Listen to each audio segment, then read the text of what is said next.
Hi friends, very good morning. చూసారు కదా, పిప్పింటాకు అంటే మన ఇంటి చుట్టుప్రక్కల ఇళ్ళల్లో ఎక్కడంటే అక్కడ విపరీతంగా పెరిగిపోతుంది. దీన్ని పిప్పింటాకు అంటారు. చూడండి ఫ్రెండ్స్, పిప్పింటాకు మన ఇళ్ళల్లో పిచ్చాకు అని పీకి పడేస్తూ ఉంటాం. చూడండి ఫ్రెండ్స్, ఇదైతే మా ఇంట్లో మొలిసి ఉన్నాయి. సో దీనివల్ల మనకి ఉపయోగాలు ఏంటి అంటే, పన్ను పుచ్చినప్పుడు, బాగా నొప్పి వచ్చినప్పుడు మనం ఇమీడియట్‌గా హాస్పిటల్‌కి వెళ్తాం. దానితో పని లేకుండా ఈ ఆకు రసాన్ని పిండి దూదితో అద్ది పంట కింద పెట్టుకుంటే అక్కడున్న పురుగు చచ్చిపోతుంది. చాలా బాగా ఉపయోగపడుతుంది. తర్వాత ఈ మొక్కని స్కిన్ ఎలర్జీస్ ఉన్న పసుపు, ఈ ఆకులను తీసుకొని నూరి స్కిన్ మీద అప్లై చేసుకున్నా కూడా మనకి ఎలర్జీస్ తగ్గుతాయి. ఆయాసం ఉన్న వాళ్ళు కూడా నీళ్ళల్లో మరిగించి కషాయాన్ని తీసుకోవచ్చు. దీనిని హరితమంజరి అని కూడా అంటారు. ఈ మొక్కని హరితమంజరి అని కూడా పిలుస్తారు. దీనిని సిద్ధ వైద్యంలో కూడా వాడుతారు. కానీ మా అమ్మమ్మ వాళ్ళు, వాళ్ళ పెద్దల కాలంలో ఈ ఆకుని, పిప్పింటాకుని, తర్వాత ఏదో వామిటాకు, ఇవన్నీ ఆకుకూరలు వేసుకొని ఉడకపెట్టి తాలింపు చేసుకొని తినేవాళ్ళంట. నేనైతే ఇది పిచ్చి మొక్క అని తీసి పడేస్తూ ఉంటే మా నాన్నగారు కాదమ్మా, ఇది పిప్పింటాకు అంటారు అని చెప్పారు. ఉత్తరాంధ్రలో కూడా వీటిని బాగా ఉపయోగిస్తారనమాట. వీటి వల్ల అయితే ఇంకా మనకి చాలా యూజెస్ అయితే ఉన్నాయి.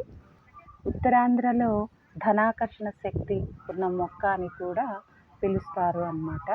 వీటి ఆకులని నల్ల జిల్లేడు ఆకులతో నీడలో ఎండపెట్టి సాంబ్రాణి ఉంటుంది కదా, అది వేసి ఉదయం సూర్యోదయం అయ్యే ముందే మనం ఇంట్లో ధూపం పెడితే చాలా ధనాకర్షణ కలిగిన మొక్క అని నమ్ముతారనమాట.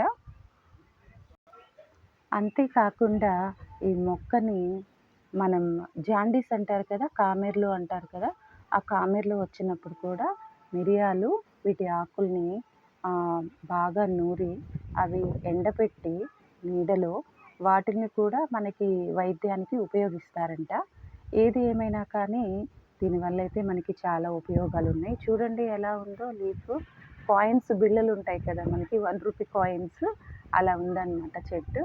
చూడండి ఇక్కడైతే మనకి పువ్వులుగా ఎలా కనిపిస్తుందో.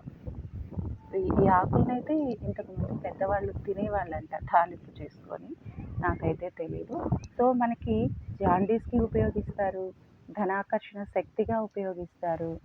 పన్ను ఉంటుంది కదా, పన్ను పుచ్చినప్పుడు కాటన్లో అద్ది ఆ పంట కింద పెట్టుకుంటే నొప్పి తగ్గుతుంది. పన్ను లోపల ఉన్న పురుగు ఏదైనా ఉన్నా కూడా చనిపోతుంది. ఇలా కూడా దీన్ని ఉపయోగించవచ్చు.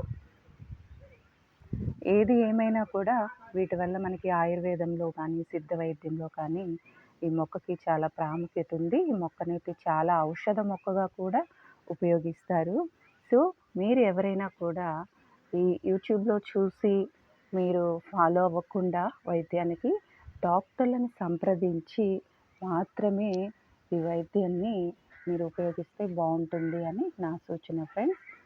మీకు కనుక నా ఛానల్ నచ్చితే please like and subscribe my channel. Thank you friends.